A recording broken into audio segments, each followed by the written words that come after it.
Hello, my most amazing artist. This is your friendly neighborhood art teacher, Miss Asbury, and today we are going to do a crash course on everything you need to know about tree weaving. I adapted this project from art teacher legend Cassie Stevens, but hers are more like this for spring trees. We're doing more like winter trees. So, from where we're at now, everybody should have a green string tied onto the top of their loom like this. Now, remember, we called these woolly worms, and we like to weave down here because there's more space to get this little guy through each and every one of the strings. So, we take the part of him here, and we start by going under or over, depending on where your green guy's going. But since I'm starting a new guy, I'm just going to start going under, then I go over, then under, over, under, over, under, over, under, over. And if he has a lot of string loaded up on him, you can just use your other hand to help him through that tunnel so that way he doesn't get stuck. Then you gently, gently pull until it comes up top. If you pull too tight like a shoelace, you're going to get a really weird skinny tree, and that's not what we want. Now, the most important step to save your work is to look at the last string that you were on, the last white string, and you look and see what that green string is doing. Our green string is on top of the white string. So when we weave back this way, we have to do the opposite. So if he's on top, that means my little woolly worm has to go under first on the way back. So we're under, then over, then over, under, over, under, over, under, over. Gently pull, just like that.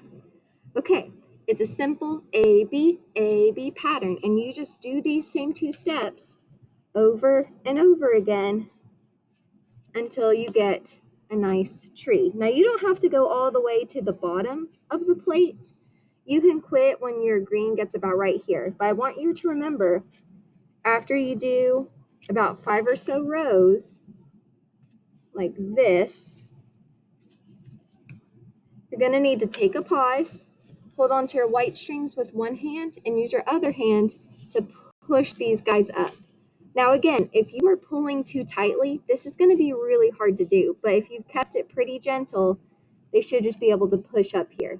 And the reason why I did white warp strings was so this part looks like snow on top of the tree, because it is hard to push it up there. Miss Crabtree, can you come to the office with Zachariah's book bag, please? Okay, so then we go to our next row. So I'm looking at my last one. He is over. So I'm going under again, and I'm just going to work my way all the way back.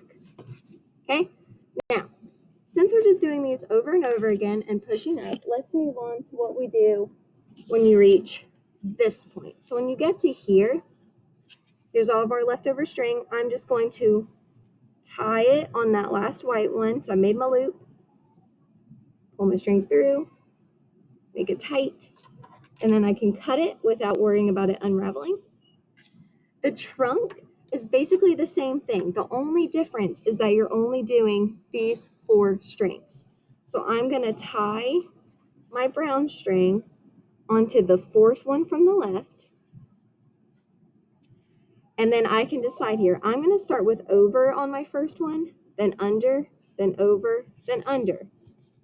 These 3 and these 3, they don't exist anymore because we need our trunk to be thinner.